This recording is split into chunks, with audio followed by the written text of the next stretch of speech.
Apreciados estudiantes, reciban un cordial saludo de su tutor Jorge Rafael García Paternina. Muchachos, con esta tutoría quiero informarles que pasamos a los temas que están dentro de la segunda unidad. Es decir, lo que trabajamos hasta el momento, tú lo vas a encontrar en la unidad 1. Esto que te estoy mostrando, esta tutoría, ya los elementos que tú necesitas, tus trabajos, tus talleres, los vas a conseguir allá en la segunda unidad. Entonces es importante que tengamos eso claro, porque recuerden que la plataforma está organizada por unidades. Entonces ya trabajamos todo lo relacionado con el primer corte, y ahorita con este nuevo tema que se llama administración del capital de trabajo, vamos a trabajar varios temas tales como administración del efectivo, administración de la cartera, administración de los inventarios, entre otros temas conexos. Bueno, muchachos, empiezo pues por saludarlos, darles la bienvenida a este segundo corte. Ya por allí les publiqué un material, los invito a que por favor revisen la plataforma en la segunda unidad. Igual me voy a estar comunicando con ustedes vía WhatsApp. Bueno, entonces ahorita, muchachos, en esta tutoría les voy a hablar todo lo referente a la administración del capital de trabajo. Te sugiero, para resolver una actividad que ya te dejé, que leas las unidades que hablan sobre administración del capital de trabajo, que están en el libro de Oscar León García y de Héctor Ortiz Anaya. Miren que desde el primer corte yo les subí a ustedes ese material. Son dos libros muy buenos de finanzas privadas y son de autores colombianos. Entonces la invitación que le hago a todo el curso es que por favor nos remitamos allá para que leamos, y luego de que ya nos documentemos bien, respondamos un cuestionario que aparece en la segunda unidad. Muy bien, entonces lo primero, muchachos, es contarles que existen diferentes maneras de entender el término capital de trabajo. Entonces vamos a hablar de manera general, y ahorita durante mi exposición de esta tutoría te voy a dejar claro los diferentes tipos de capital de trabajo que existen, ya que en el examen, pues en el segundo parcial, deben de tener claridad la diferencia que hay entre todos los diferentes maneras en que nosotros podemos entender el término de capital de trabajo, como lo dice el título de esta diapositiva que están viendo en estos momentos. Entonces dice así: capital de trabajo bruto, dice, se refiere al total de activos corrientes, tales como efectivo, inversiones temporales, cuentas por cobrar comerciales e inventarios. Es decir, el total de los recursos corrientes que la empresa tiene para desarrollar normalmente sus operaciones en un momento determinado. En el ejemplo del cuadro, ahorita que les voy a mostrar, el capital bruto de trabajo tiene un valor de 145 millones, es decir, el total de los activos corrientes. Aquí hay un error, son 1.450 millones, ya lo vamos a ver. Esto fue tomado del libro de Héctor Ortiz Anaya. Entonces vamos a mirar el estado financiero. Ahí está. Entonces vean que son 1.400. Primero, antes de referirme a lo que está arriba, los invito a que veamos este cuadrito que está debajo, porque va con la lectura que estaba arriba, ¿cierto? Entonces veamos allí, por ejemplo, el caso de el capital de trabajo. En este caso bruto es, en este caso, la sumatoria de las cuentas del efectivo, las cuentas por cobrar, las otras cuentas por cobrar y los inventarios por valor de 1.400 millones de pesos, a la luz de lo que estamos mirando en este balance que tenemos allí, o en esta parte del balance. Muy bien. Entonces, ahora pasemos a lo que es el capital de trabajo neto o capital neto de trabajo. Entonces dice, representa la diferencia entre el valor de los activos corrientes y los pasivos corrientes en la fecha de corte del balance. En el cuadro, el capital neto de trabajo tiene un valor de 170 millones de pesos, que en este caso, muchachos, es la diferencia que hay entre los valores que tenemos allí, ¿cierto? De 1.450 y 1.280. Si este resultado anterior diera igual a 0, no quiere decir que la empresa no tenga recursos para operar sino que tiene la totalidad de sus activos corrientes financiados con pasivos de corto plazo. Teniendo en cuenta que este último concepto es un indicador que ya se trató en el correspondiente capítulo de análisis financiero y que desde un punto de vista administrativo tiene poco sentido intentar administrar activamente una diferencia neta entre activos corrientes y pasivos corrientes, para efectos del presente capítulo se tomará la primera definición, vale decir que administrar el capital de trabajo es administrar el efectivo, las inversiones temporales, las cuentas por cobrar comerciales y los inventarios. Muy bien. Entonces vean muchachos que hasta el momento llevamos dos conceptos de capital de trabajo. Vamos a recordar. Entonces, el primero es el capital de trabajo bruto. Recordemos que en este caso dice que es la totalidad de los activos corrientes. Pero cuando ya pasamos al capital de trabajo neto, en algunos libros aparece también como capital de trabajo neto contable, es la diferencia de los activos corrientes menos los pasivos corrientes. Entonces, vean que hasta ese momento, es decir, hasta lo que hemos visto ahora, miren que llevamos dos conceptos diferentes de capital de trabajo. El bruto, que es la totalidad de los activos corrientes, y el capital de trabajo neto, que es la diferencia de activos corrientes menos pasivos corrientes. Pero recuerden lo que trabajamos en la primera unidad.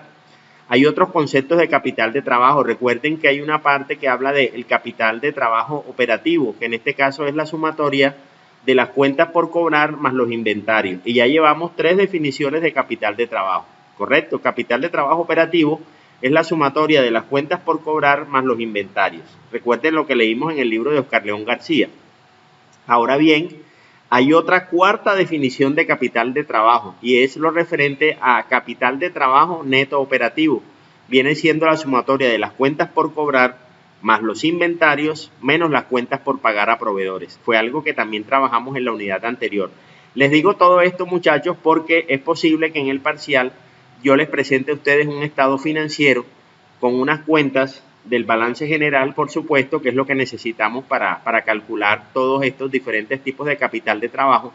Y te puedo decir, bueno, con los datos del estado financiero, necesito que me diga cuál es el capital de trabajo bruto, cuál es el capital de trabajo neto contable, cuál es el capital de trabajo operativo y cuál es el capital de trabajo neto operativo. Ya usted tiene que saber la diferencia que hay entre el uno y el otro y las cifras o las partidas del estado financiero que hacen parte para calcular esto, que es muy importante. Entonces sigamos entonces de manera general con lo que es el capital de trabajo. Muy bien, dice aquí, la administración del capital de trabajo es importante por varias razones, ya que los activos corrientes de una empresa típica industrial representan una significativa proporción de sus activos totales. En el caso de una empresa distribuidora, representan aún más, e incluso una empresa de servicios públicos que tiene pocos inventarios tiene una importante inversión en cuentas por cobrar. Para que una empresa opere con eficiencia es necesario supervisar y controlar las cuentas por cobrar, los inventarios y demás activos corrientes. Para una empresa de rápido crecimiento, esto es muy importante debido a que la inversión en estos activos puede fácilmente quedar fuera de control. Niveles excesivos de activos corrientes pueden propiciar que la empresa obtenga un rendimiento sobre la inversión por debajo de los estándares. Sin embargo, las empresas con niveles bajos de activos corrientes pueden incurrir en déficit y dificultades para mantener operaciones estables. Entonces, muchachos, miren lo que hemos visto hasta el momento. La administración del capital de trabajo implica, entonces, como lo vimos aquí de manera general, implica la administración del efectivo, la administración de la cartera o de las cuentas por cobrar, la administración también de los inventarios, la administración también de las inversiones temporales en caso de que las tengamos también, porque ya ahorita que entremos a la parte de administración del efectivo les voy a hablar sobre eso. Es posible que la empresa en un periodo determinado tenga exceso de liquidez y esa de pronto es una estrategia para la empresa obtener un mayor rendimiento. Ustedes saben que el administrador financiero deberá tomar unas decisiones y dependiendo cómo esté la situación en el momento deberá actuar de uno u otro modo. Pero esto que les hablé de las inversiones temporales se ve más claro cuando ya de manera puntual estemos analizando el tema de lo que es la administración del efectivo. Bueno, continuemos. En el caso de las empresas más pequeñas, los pasivos corrientes son la principal fuente de financiación del financiamiento externo. Estas empresas simplemente no tienen acceso a los mercados de capital a más largo plazo, con la excepción de hipotecas sobre edificios. Esa es la única excepción. La administración del efectivo, los valores realizables, las cuentas por cobrar, las cuentas por pagar, así como los inventarios y los medios de financiamiento a corto plazo, por lo general son responsabilidad directa del director financiero. Más aún, estas responsabilidades requieren una supervisión continua, día tras día, a diferencia de las decisiones relativas, dividendos y estructura de capital. No se puede estudiar el tema, tomar una decisión y dejarlo a un lado durante muchos meses. En asuntos de capital de trabajo, el proceso de decisión es continuo. Por consiguiente, la administración del capital de trabajo es importante sencillamente debido a la proporción del tiempo que se le tiene que dedicar. Sin embargo, más esencial es el efecto que las decisiones del capital de trabajo tienen sobre la naturaleza global del riesgo rendimiento y el precio de las acciones de las empresas.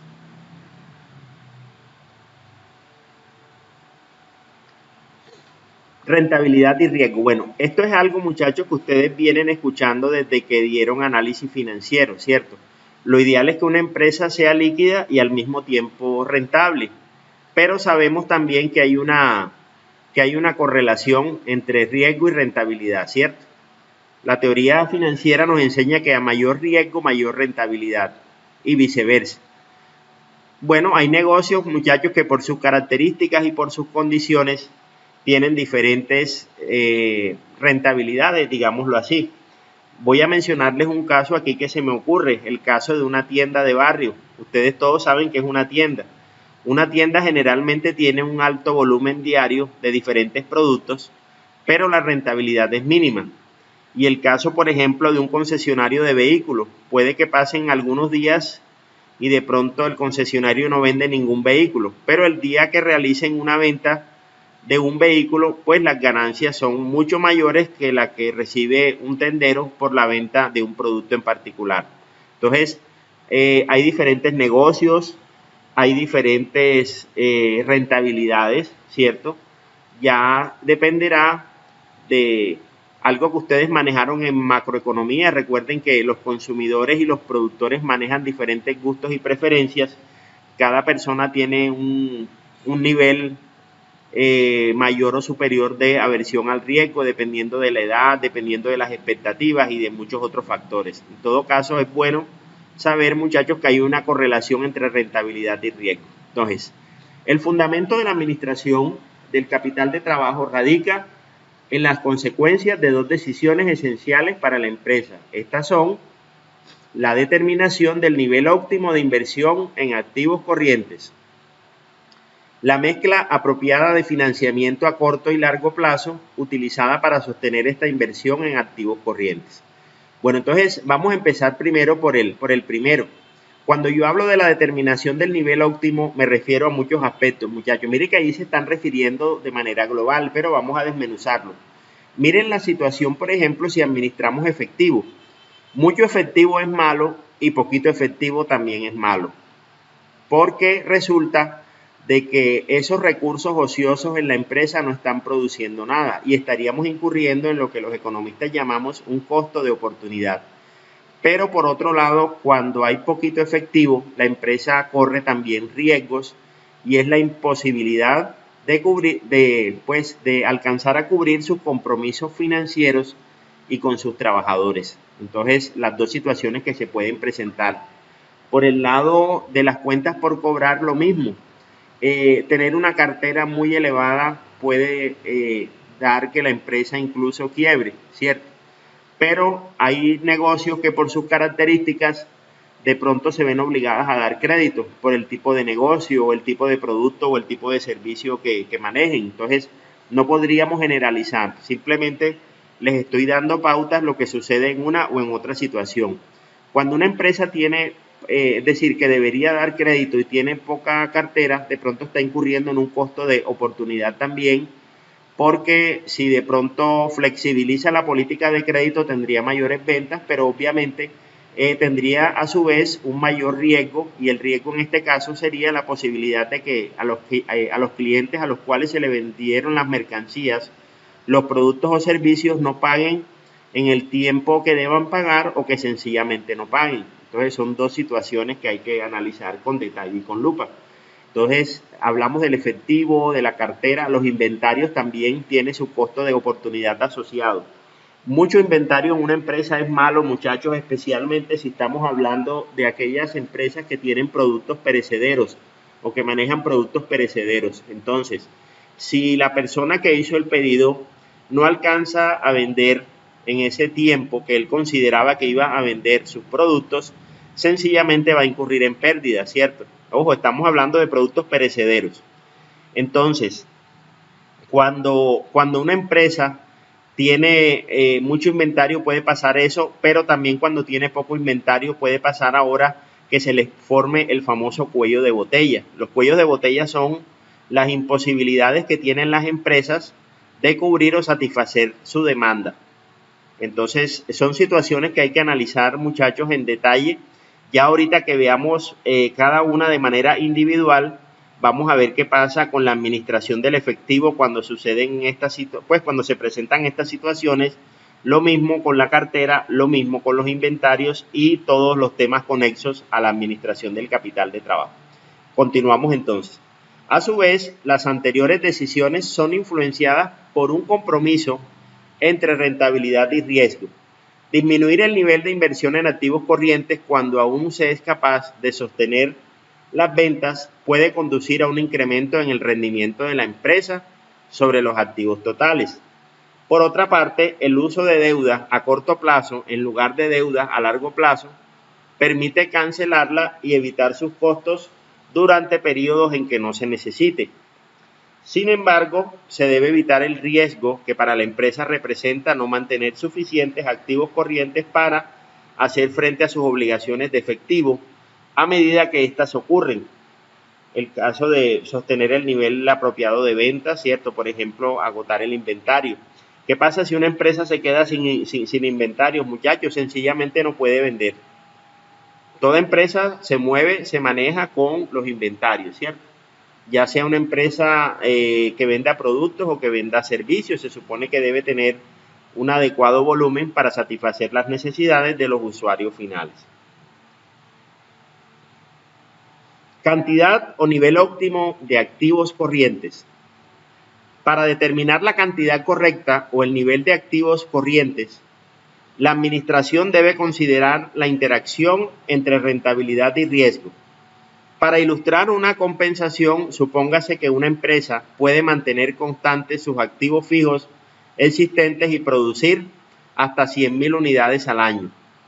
La producción es continua durante el periodo bajo estudio, en el cual existe un nivel particular de producción.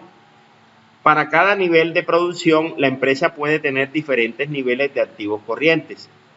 Inicialmente suponemos tres alternativas de activos corrientes. La relación entre la producción y el nivel de activos corrientes para estas alternativas se presenta en la siguiente figura. Entonces, allí tenemos ubicado en el eje de las Y o de las ordenadas los activos. En el eje de las X tenemos la producción. Recuerden que el eje de las X también se llama el eje de las abscisas. Y aquí los diferentes niveles de activos corrientes. Como se puede observar, mientras mayor sea la producción, mayor será la necesidad de inversión en activos corrientes para sostener esa producción y esas ventas también. Sin embargo, la relación no es lineal. Los activos corrientes aumentan con la producción a una tasa decreciente. Esta relación se basa sobre la noción de que se necesita una inversión proporcionalmente mayor en los activos corrientes cuando solo se elaboran unas pocas unidades que más tarde, cuando la empresa puede utilizar en forma más eficiente sus activos corrientes. Si igualamos liquidez con conservadurismo, la política A es la más conservadora de las tres alternativas. En todos los niveles de rendimiento, la política A asegura más activos corrientes que cualquier otra política. Mientras mayor sea la proporción de activos corrientes respecto de los activos fijos, será mayor la liquidez de la empresa y menor el riesgo de insolvencia técnica. Si todos los demás factores permanecen constantes, la política A se considera como preparación de la empresa para casi cualquier necesidad concebible de activo corriente. La política C es la que tiene menor liquidez y puede ser calificada como agresiva. Esta política de sobriedad exige bajos niveles de efectivo e inversiones temporales, cuentas por cobrar e inventarios. Sin embargo, un cambio de la política A hacia la política C ocasiona otros efectos, además de un incremento en la rentabilidad. Disminuir el efectivo reduce la habilidad de la empresa para hacer frente a las obligaciones financieras a medida que éstas se hacen pagaderas. Disminuir las cuentas por cobrar al adoptar términos de crédito más estrictos y una política de ejecución más dura puede dar como resultado perder algunos clientes, así como ventas. Disminuir el inventario también puede ocasionar pérdidas debido a que los productos están agotados.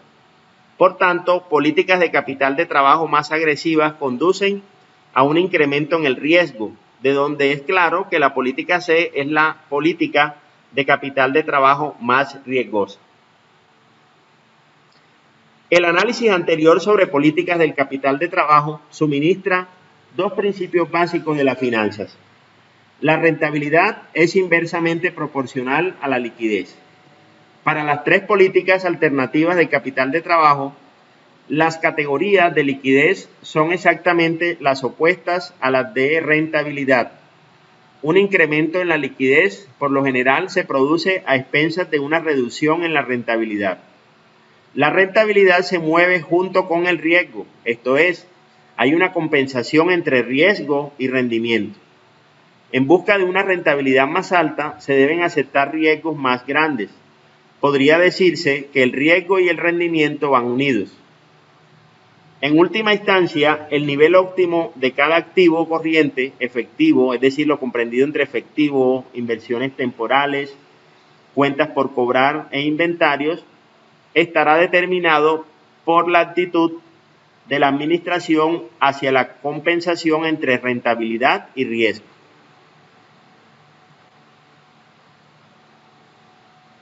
Capital de trabajo permanente y capital de trabajo temporal. Muy bien. El capital de trabajo permanente de una empresa es la cantidad de activos corrientes requerida para hacer frente a las necesidades mínimas de largo plazo. En otras palabras, los activos que integran el capital de trabajo, tales como la cartera o los inventarios, nunca bajan a cero en una empresa en marcha, nunca bajan a cero en una empresa en marcha, sino que mantienen un nivel mínimo que crece a medida que crece la empresa y que se denomina capital de trabajo permanente. El capital de trabajo permanente es similar a los activos fijos de la empresa en cuanto que la inversión en ambos grupos de activos es a largo plazo. Por tanto, los proveedores de capital para la empresa necesitan darse cuenta de que las necesidades de obtención de fondos para los activos corrientes permanentes son necesidades de largo plazo, a pesar de la aparente contradicción de que los activos que se financien son llamados corrientes. Segundo, para una empresa en crecimiento, el nivel de capital de trabajo permanente que se necesita se incrementará con el tiempo, de la misma manera que los activos fijos de una empresa necesitarán incrementarse con el tiempo. El capital de trabajo temporal.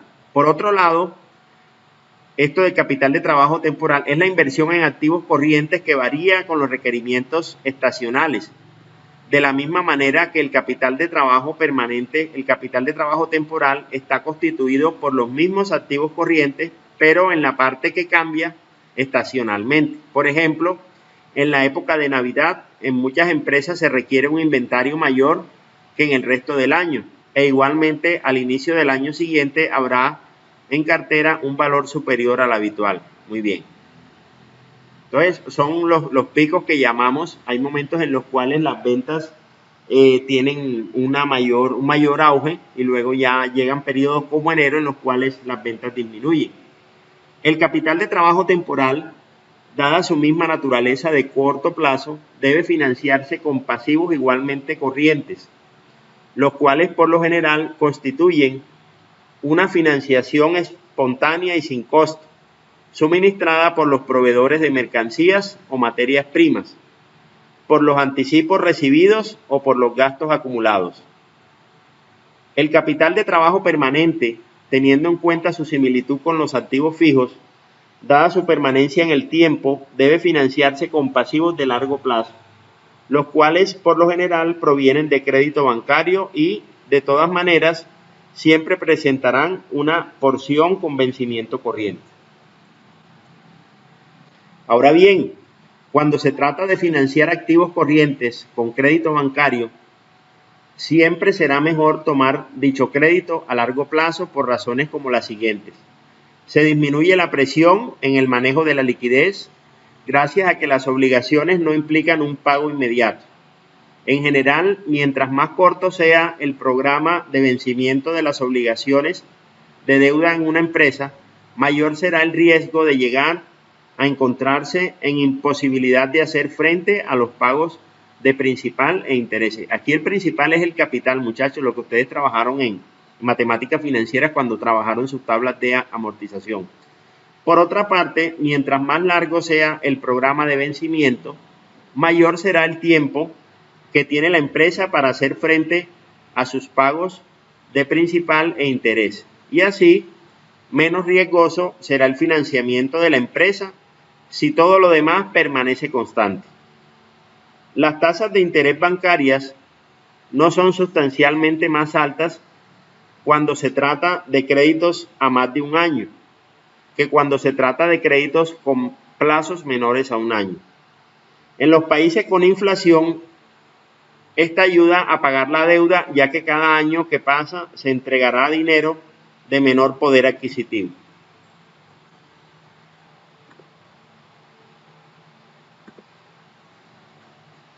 Bueno, entonces, muchachos, aquí recuerden que estamos en la segunda unidad, hacemos clic acá y por el momento, muchachos, solamente tengo esto, pero ya luego les voy a colgar otro material. Recuerden que aquí en esta segunda unidad vamos a trabajar varios temas, no es solamente lo que les mostré el día de hoy, lo que es la administración del capital de trabajo. Tengo que hablarles ahora, es decir, hacer una síntesis de lo que conforma el capital de trabajo, que es el efectivo, la cartera, los inventarios y todo lo que nosotros encontramos allí publicado en la primera parte de la plataforma. Miren que aquí tienen el cuestionario, deben descargarlo. Este cuestionario es individual. Les agradezco que revisen porque deben leer el libro. Y es decir, yo les colgué a ustedes 2 libros, muchachos, en la unidad anterior. Entonces, van a leer el material que se refiere a administración del capital de trabajo y van a responder un cuestionario que está allí planteado. Y aquí está el link donde deben enviar. Bueno, recuerden, muchachos, que les voy a mostrar aquí rápidamente el calendario para que ustedes vean. Estamos, la próxima clase es el 29, entonces el plazo para ustedes enviar es hasta el 28, hasta las 11:59, es decir, faltando un minuto para las 12 se les cierra la plataforma. Siempre recuerden que desde el primer encuentro les conté que las actividades que yo les deje son hasta un día antes del siguiente encuentro tutorial. Es un cuestionario sencillo, muchachos, pero ahorita les voy a subir unos ejercicios también para que los vayan estudiando. Eso en el transcurso de esta semana, o si esta noche alcanzo, les voy a subir para que vayan revisando, ya que para este parcial hay teoría y hay ejercicios también.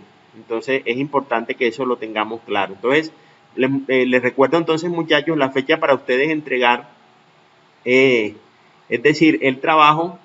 Este primer cuestionario es el 28 y otra actividad que ya les voy a subir enseguida también, porque el cuestionario es sencillo, ya van a ver que es muy fácil. y otra actividad, unos ejercicios que enseguida les voy a subir.